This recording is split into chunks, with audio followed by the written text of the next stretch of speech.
We used to be the pariah of Canada here in Manitoba. Raywat Deonandan from the University of Ottawa joins us now. Are we a bit more closer to the pride now as far as our numbers are concerned? Yeah, you're doing much better. Good for you guys. You did all the right stuff. Mind you, there's some transmission. You've got some transmission happening in the north, though. That's driving much of what you're seeing in terms of the reproduction number.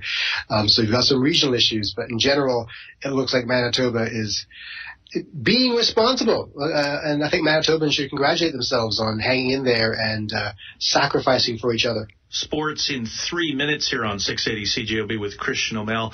Raywat, when we look at the variants and what's coming out of England, what's coming out of South America, should we know, what don't we know at this point? We know as of today that the Moderna vaccine works on the South African and UK variants, which is good news. The Brazilian variant is still uncertain, and other variants are popping up all the time. The UK variant is much more transmissible. We know it's here in Canada, and probably in a couple of months would be the dominant variant if we don't take steps to prevent that from happening. So what we really need to do is slow transmission and accelerate our vaccination programs. Two things we have to do in parallel and do them fast. Difficult to hear from drug company Merck that it is giving up on its 2 potential vaccines. Does that concern you?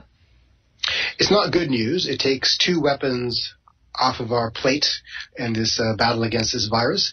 But it's also not that surprising. We're going to have candidates falling by the wayside. One of the great insights throughout all this, I think Bill Gates started it all, was let's fund as many parallel developments of vaccine as we can so that at the end of the day we get a handful of ones that actually work.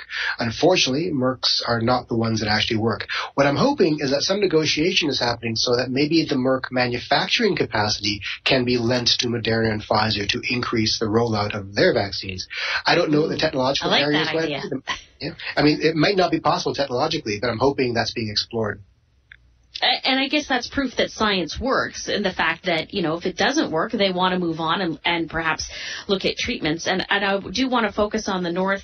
Does the reproduction rates and the number of cases in the North point to how the government need to work on living conditions for people when they are in crowded areas and perhaps water and those basic needs might be tricky to get, particularly on remote First Nations?